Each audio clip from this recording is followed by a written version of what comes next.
Today is March 22nd, 2011, and my name is Todd Maxwell, and along with me is Chris Wilson. So today's webinar is about how to move from a DAS to a SAN. So it's a pretty large topic, and we've had this come up many times, and we wanted to present this to you.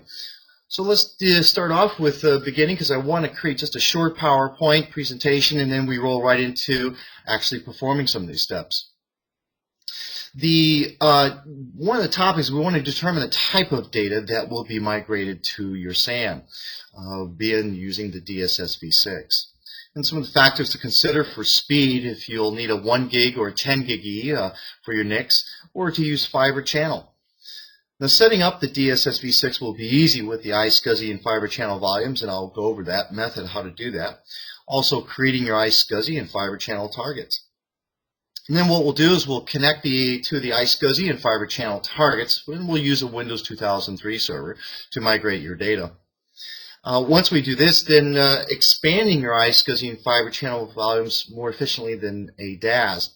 And typically, we want to be able to show this feature because, in DAS, basically you can get to a point where you cannot expand your existing server that is running direct attached storage. So this is where the SAN comes into play. Okay, so some of the topics that go into when you're migrating your data from your direct attached storage to a SAN. The data from the file service is perhaps the easiest task to manage, but it takes the longest. So in many cases, if you're talking in terabytes, you kind of want to strategize how your window of being able to migrate your data to the DSS V6 using the SAN technology that we have, which is going to be iceGuzzi and Fibre Channel. Now, historically in the past, and still is today, Fibre Channel has been the de facto SAN connection. So using either 2 gig, 4 gig, or now 8 gigabit Fibre Channel HBA connection between your Fibre Channel servers. A lot of small and mid-sized businesses opt for the iceGuzzi-based solution that connects over the network via your Ethernet. The reason why? The infrastructure is already there. Cost is lower.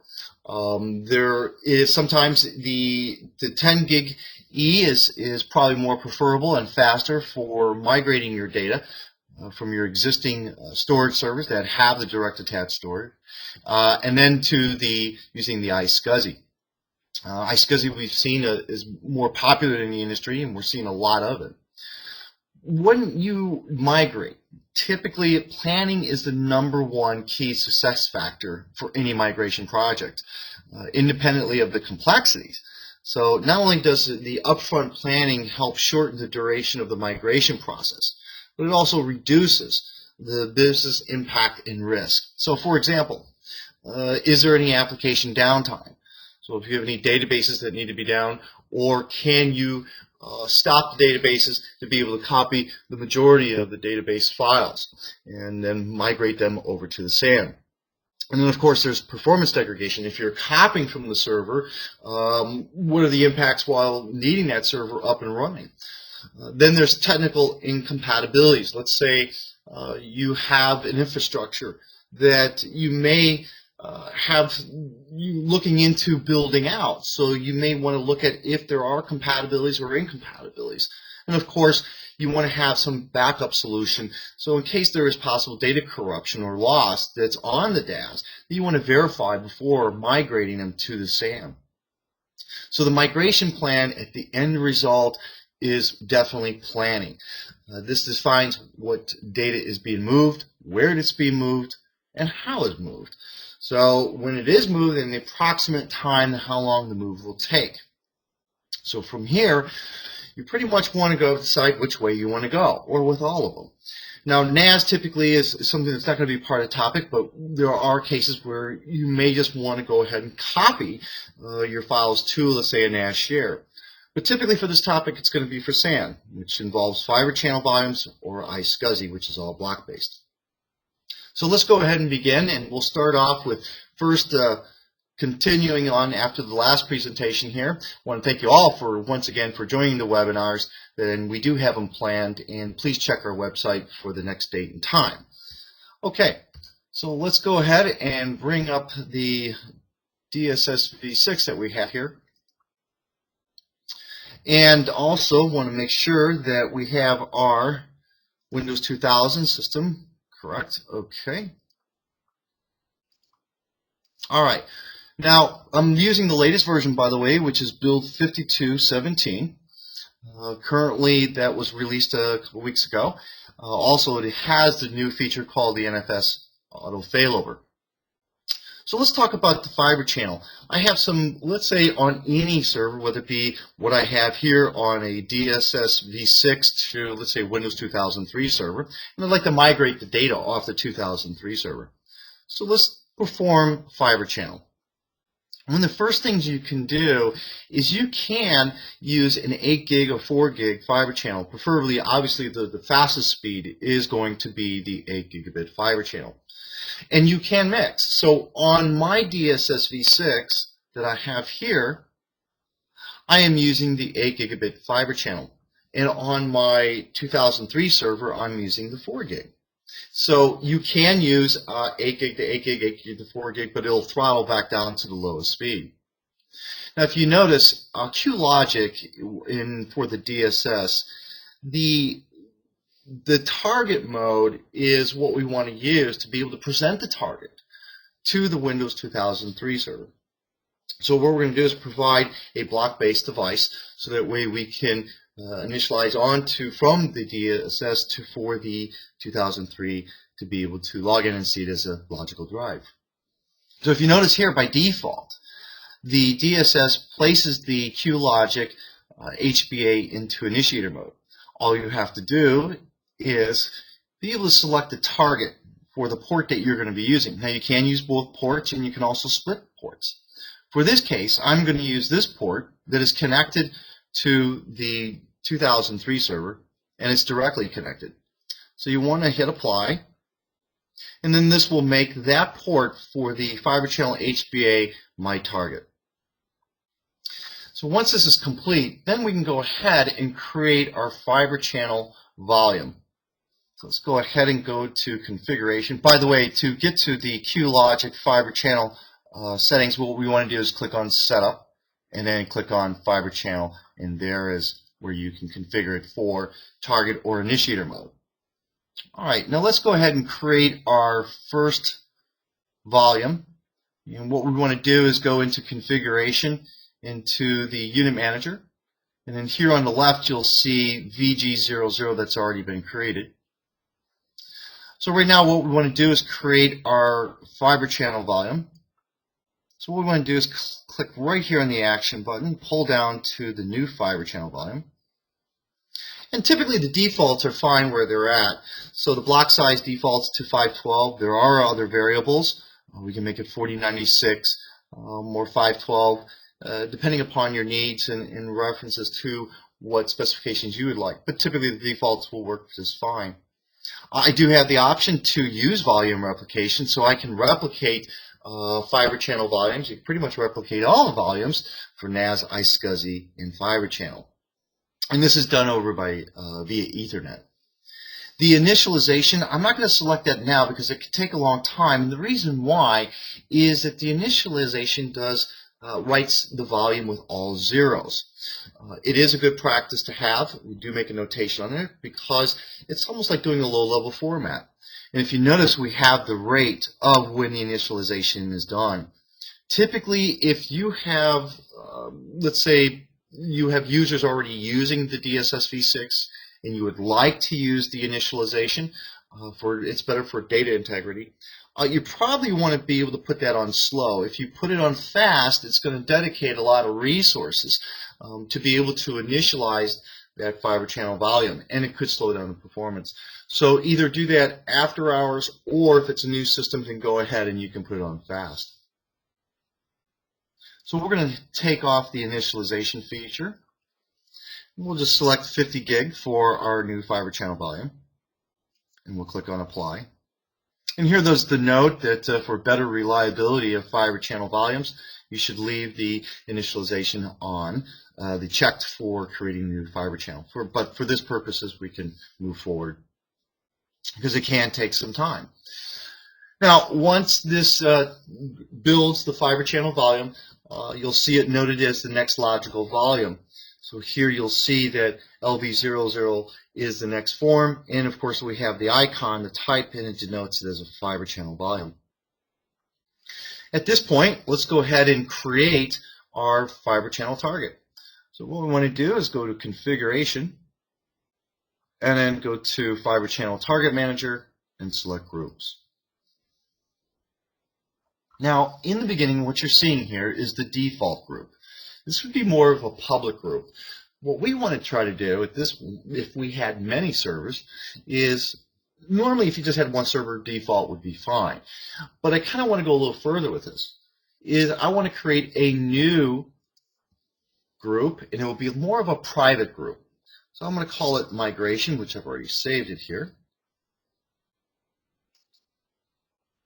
And we'll click and add the new group. And now we have the new group on the left called Migration. And as you can see, the logical volume, the fiber channel logical volume, is available in the size that we have. Now by default, it sets the LUN to 0. I recommend just leaving it at 0. If you add more LUNs, it'll be 1, 2, 3, and 4 and continued, or create another set of groups. For this purpose, I don't want to do read-only, and I do not want to select the write through. By default, we're doing write back, and this is better because it provides better performance, because we're caching at that point. So we'll go ahead and click the plus sign, and this now makes it available for us to present the target to the initiators. Now the next step, what we want to do is we want to create a worldwide name. So the alias that we're going to create is what we're going to try to do is set the alias name. We'll call it just Fiber Channel 1. And then if you notice that it's asking for this worldwide name.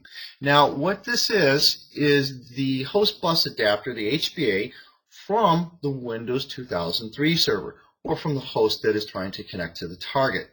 And so what we're going to look for is this name right here on the Windows 2003 server. Now you can typically find it on the back of the Fiber Channel HBA, or in this case, what we'll do is we're going to look right here.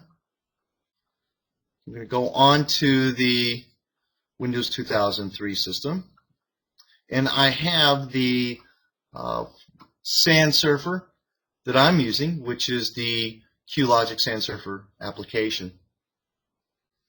So I am only using this port right here. So we're going to take a look at it, and we're going to see that this is the worldwide name that we're going to be utilizing. Now I have copied it, so what we'll do is we'll go ahead and copy it. And now we have this copied right here. And then what we're going to do is go back to the DSS, and what we're going to do is paste that name in there.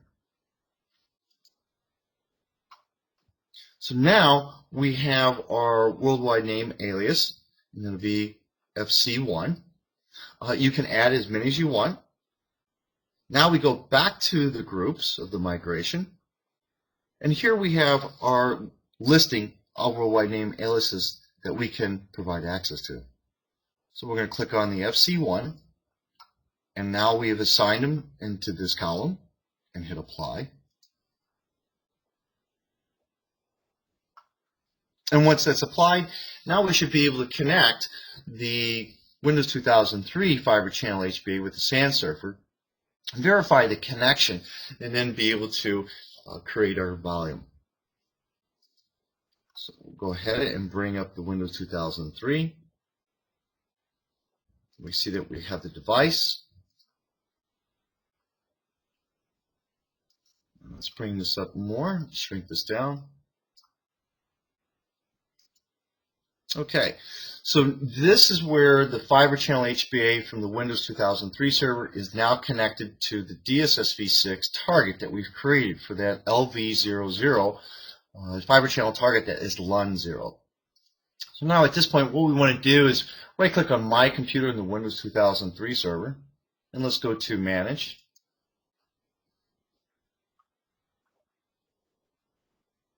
And then what we'll do is go down to Disk Management.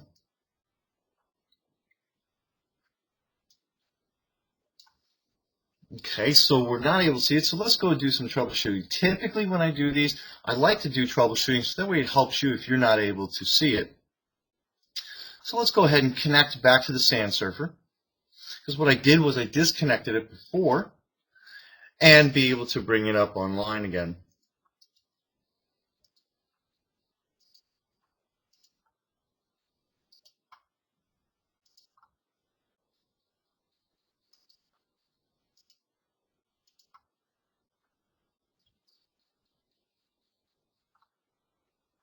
And let's let it refresh.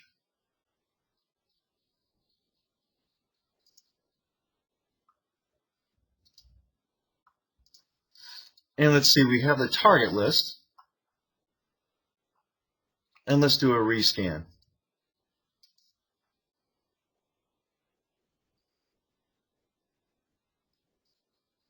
And now you see that we see our 50 gig that we've created, our Fibre Channel volume. And this is what you would be seeing in the Windows 2003 or 2008.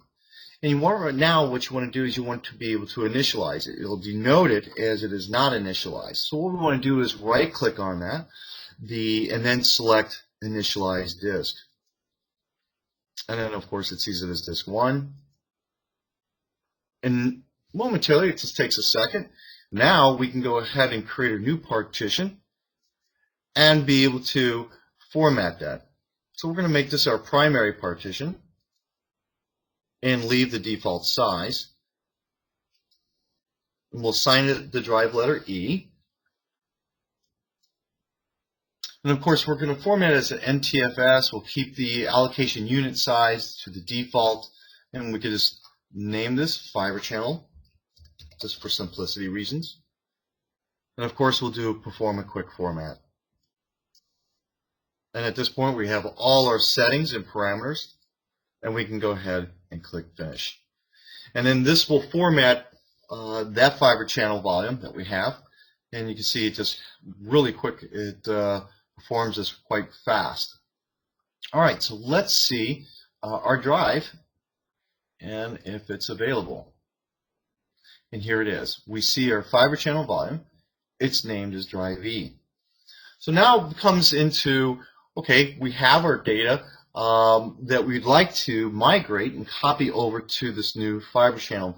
So presuming that, let's say, Drive C is your Windows server, if it's DAS connected, direct attached storage, you're running out of space, and this is where it becomes valuable to you. There are many tools to be used that you can use to migrate your data. One of the most popular ones that is free is called Robocopy. Robocopy then will allow you to copy your data, and there's a lot of parameters to use with Robocopy. And I've already set up the Robocopy here. Now, Robocopy, by the way, is a Windows resource kit that you can download. It's about 11.5 meg file. And if you just Google Robocopy, it'll come down as a resource kit for the Windows 2003 or other operating systems. So you can use a lot of the parameters to copy data to your new SAN device that we have here, with the Drive E being our Fibre Channel volume. So for instance, if we wanted to copy some of our data from the SAN, from the DAS, Direct Attached Storage C, let's say we have a directory called Intel, then we wanted to copy it to our new device, which would be E. So here we can specify E:\\, and we can create anything or keep the same directory. And at this point, it'll start running, and after you do that, you enter. And there's a lot of other syntaxes that you can use to be able to carry over some of the access control lists. Remember, we're based on POSIX. But in this case for SAN, you're copying everything so it is a logical drive to the operating system. So as you can see, we're moving 1 gig files that are pretty large, actually a little bit larger. It's like 1.x gig. There's many of them, so we're migrating them. These are backup database files that I have. Of course, it could be anything, and that is one process that you can migrate to. There's also a GUI version of the Robocopy. I'm kind of like old school. I like to see a little bit more of the command lines, but there are a lot of tools. There's even a company called Second Copy. Even you can use Xcopy, but these are the free ones that are available. So this is one instance where you're able to utilize and migrate your existing DAS over to a fiber channel using the DSS V6 fiber channel with the Q logic, fiber channel HBAs. Okay, so now what I want to go into next is the IceGuzzi portion. So we'll let this run and keep going because we want to show that we can do the fiber channel and IceGuzzi all at the same time. So we'll go ahead and take this down. And we're done with this. Close this out. And let's bring up the DSS. So let's talk about the IceGuzzi. Before we do the IceGuzzi, typically you may have some scenarios where you may want to use 10 gig E, or if at the same time you may have a lot of users accessing the DSS, so you may want to carve out maybe 2 or 4 NICs and use bonding if you have many users, or you could use one 10 gig E, let's say E5 is your 10 gig E NIC, and you can designate that to a specific IP address. So here you could specify an IP address and then be able to have your Windows servers connect to that specific NIC, or you can directly attach. So you can eliminate anything and be able to directly go to migrate your data onto the DSS V6 and then later on be able to have others access it. So for this purposes, I just want to show you that you can use multiple NICs and that you can set the IP address for which or however you want for your network environment. And when we create the IceGuzzi volume that we want to use, we'll first want to go to Configuration, Volume Manager, then Volume Groups. And here we already have our volume group as previously stated when we were doing the fiber channel. Click on VG00. Of course, you got many volume groups, by the way. A lot of customers, what they'll do is they'll create multiple volume groups because they may have, let's say, for high intense databases. So this is part of the planning that I was previously talking about. Let's say you would probably want your databases to be on array 10, maybe using SAS drives or SSD. So here you probably want to have unit S00 for array 10, XYZ terabytes for your databases, and then maybe create another RAID array that would be, let's say, unit S001, more of like a bit bucket. So you can use the SATA drives, be able to store the less intense I/O requirements from the database systems. So you can create as many as you want here, and of course you can see as you can create many logical volumes of any type. So let's go ahead and start creating our IceGuzzi volume. So what we want to do is go down to the bottom here where the action pull down button is, select new IceGuzzi volume. And here we have the almost same options as we do as the fiber channel volume creation. For here, I just want to create new target automatically. So let's go ahead and select that. And again, you can use volume replication. And we have the selection for file I/O versus block I/O. Typically, the default, what we're seeing is that there are some speed performances on both. There's a lot of knowledge base on that, and we do have some articles describing more of the file I/O versus block I/O. But typically, the block I/O is what we've seen is a very good performer. File I/O is used a lot as well, especially in some VMware environments. But we're seeing a lot more improvements with block I/O than file I/O. So here we'll just go ahead and create the 50 gig. And by the way, if you do select file I/O, you do have the option to initialize. So it's similar to the fiber channel volume when you create that. Again, if you do the initialization, keep in mind if you have many users already accessing the system and DSS is being used, you may want to just do the initialization slow. So this is where it writes with all zeros, and of course, if you do it fast, it's probably better to do it after hours, or if this is a brand new system, and then let it run. With block IO, you do not need the file initialization. Okay, so let's create our 50 gig. And then what you'll see once it builds it, then you'll see the next listing here will be logical volume. That's what the LV stands for.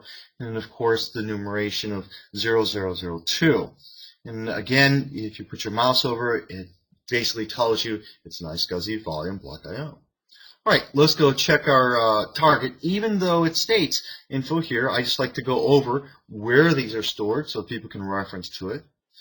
So it gives us a little output. It says the new logical volume is created successfully. New IceGuzzi target alias is now called target 0, created successfully. And logical volume 002 is now added to the new line in the IceGuzzi target. So let's take a look. If we go to configuration and then go all the way down to the IceGuzzi target manager and select targets. Here it created the target 0 automatically. And let's go ahead and click on it. Now, what I'd like to do and talk about this area is we basically, by default, sometimes you may not want to create the target automatically. Why? Well, as you could see, it didn't enable the write back function. Now, if you're doing replication, you do not want to use the write back function because we're not replicating what's considered the cache, part of the write back cache that we have. So in this case, I'm not using replication, and I will disconnect it and stop the run from being presented. And then I want to add the write back. So this will increase performance, but there are circumstances.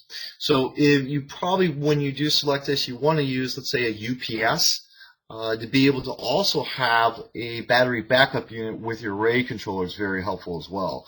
So that way, if there is a system crash or if there's a power outage throughout the building, that the data is still preserved. If you transfer data and there is no UPS and data is dropped, then you could lose it by setting the write back function. But if you have a good UPS and good power source, and as well as using a good battery backup unit to the array controller, then this will assist you. So it's a good feature to have, especially for increasing performance. So we'll go ahead now and select this and turn it on. Okay, and typically when you can use for CHAP for security and authentication methods, make sure that you are using your initiator with CHAP, and you can have many users on the CHAP, so you can create many CHAP users. A lot like to use the deny and allow access for certain IP addresses. So if you had multiple systems, let's say you have, well, let's say 15 servers out there, what you don't want to do is have all 15 connect to the same target because we have no way of knowing which initiator, IceGuzzi initiator, is writing to which target if you're all connecting to the same target.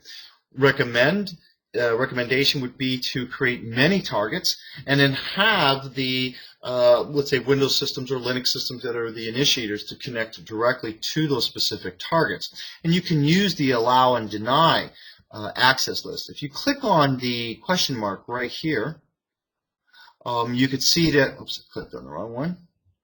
Here we go. We give you some examples here. So if you wanted to deny certain groups or IP address restrictions from the network or the class addresses that you have and allow only and grant certain ones, then you can do so. So the examples are right here for you to follow and work with and then test for your environment. But if you have, let's say, a Microsoft cluster, then this is okay where you're going to have more than one initiator connecting to the same target, or let's say a VMware setup, which is HA or high availability. Then multiple of the VMware servers can connect to the same target. Okay, so now once we have our IceGuzzi logical volume and our target set, Now we can go ahead and use the Microsoft 2003 IceGuzzi Initiator and connect to that target. So where do we get this? Well, typically in 2008, it's available, and also in 2003, and also for other XP and Vista, and also Windows 7, you have this feature as well to use the Microsoft IceGuzzi Initiator. It can be found in your control panel and is available there. Also, let me see if our copy finished. Yes, it did. So we can look at our data from our Fibre Channel volume that we created. Let's verify. I think that was on drive E. There we are. And here, by the way, it copied right over. So you can see that our migration files that we've copied have completed. Okay, so let's go back to our Microsoft IceGuzzi Initiator. What you want to first do is click on the Discovery tab, and we want to be able to add the IP address. Now, again, we talked about previously the setting your IP addresses. You can directly attach, you can put them on a switch to connect to the Fibre Channel target. For this purpose, I'm just going to use my default IP address, that is the DSS V6. So we're going to put in 192.168.0.220. And the default port is 3260. You can change it on the DSS side if need be, but pretty much everybody assigns to the defaults. So we'll select OK on this portion. All right, and at this point, we'll see that we see available targets. So let's say you have multiples that are available. So here we have the DSS target 0. It states that it's inactive.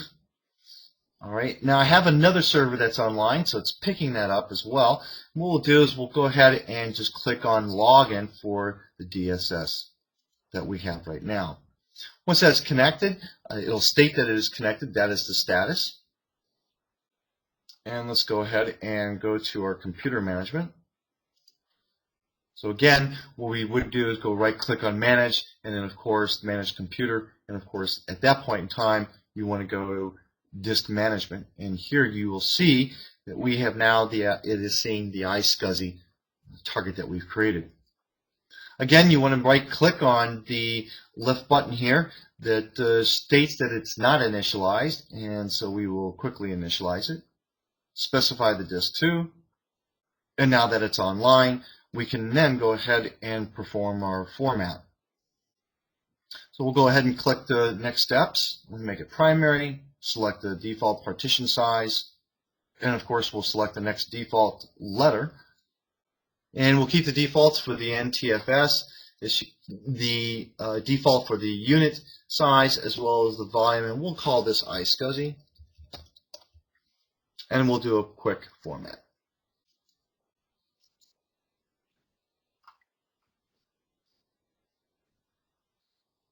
And so the format takes relatively quick.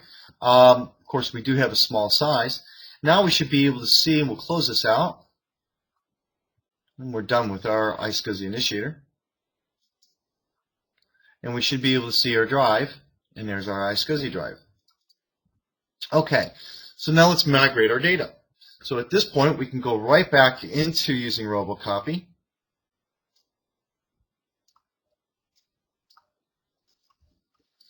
And what we'll do is first, let's go ahead and drop the DSS V6 on the target and disconnect that. So what we're going to do is I want to show you that we're going to isolate, but we no longer need the Fibre Channel. And what we'll do is we'll just stop it. Now Microsoft will complain a little bit because it's no longer connected to it because we have a persistent binding connection. And we can remove, we don't have to, but we'll just remove them out of the list. Now let's go back. Again, we're connecting to this IP address for the iSCSI that we've created for the discovery target. Okay, so let's go back. And there's no data. So what we'll do is we'll go ahead and we'll add our Robocopy command. And this time we're going to specify drive F.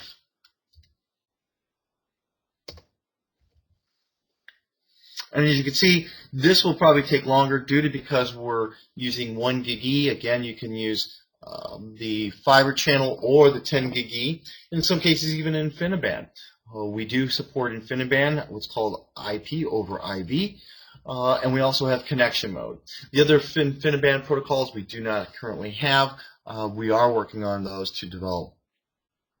But again, as you can see, it's just fast enough to be able to start migrating your data. So once this is complete, then you've already migrated your data, and then you can decommission your DAS once you verify all data is intact and you don't have any corruption or loss. And once your planning has been executed, then you can go ahead and decommission your DAS. I would like to point out, though, even though you have it on the SAN, the DSS, you should take advantage of replicating your data. Backups are one thing, but to be able to replicate your data is very important. Just consider the time that it takes to restore the data versus to be able to have a second repository of the data. So using the volume replication and also our auto failover for IceGuzzi is very important. And as I stated before, we do have the NFS auto failover now for the DSS V6. You want to be able to also know that can you expand your existing logical volumes, whereas in DAS it's very difficult. You're going to be space constraints. So here, as you see, that I have the logical volume LV002, and let's say I would like to expand this on the fly. So you would be able to select this logical volume. So let's go to modify LV002, which is our IceGuzzi volume. We can also do it for our Fibre Channel as well. So as we're copying data, let's expand it. Let's add another 20 gig to it. What you'll see is that we're going to expand that existing IceGuzzi logical volume from 50 gig to 70 gig. And we'll see if we're still copying our data. And we are. So you can see that as we expanded on the fly, we're able to continue migrating our data. And so this is valuable to know that where DAS is going to be very difficult. As you can see with the DSS, it does this on the fly. So we can increase even our Fibre Channel volume as well. So we don't want to initialize. And we'll also increase that to 20 gig as well. So our Fibre Channel volume can be increased from 50 gig to now 70 gig as well. I hope that explains to doing the migrations with using from your DAS to the SAN with Fibre Channel and IceGuzzi volumes. And I think that it's helpful to know that you're not in a position where it's an end-all position where the DSS V6 allows you this flexibility to expand volumes, to utilize different speed performances such as a 10 gig E or a Fibre Channel or InfiniBand. So if your window of migration time needs to be shortened, that you have these components to be able to that are compatible as well as I stated before. So you want to make sure your existing servers are compatible with those components. V6 has a huge amount of flexibility with those hardware components of supporting 10 gig E, Fibre Channel at 8 gig, 4 gig, and be able to be workable to be able to migrate your data off.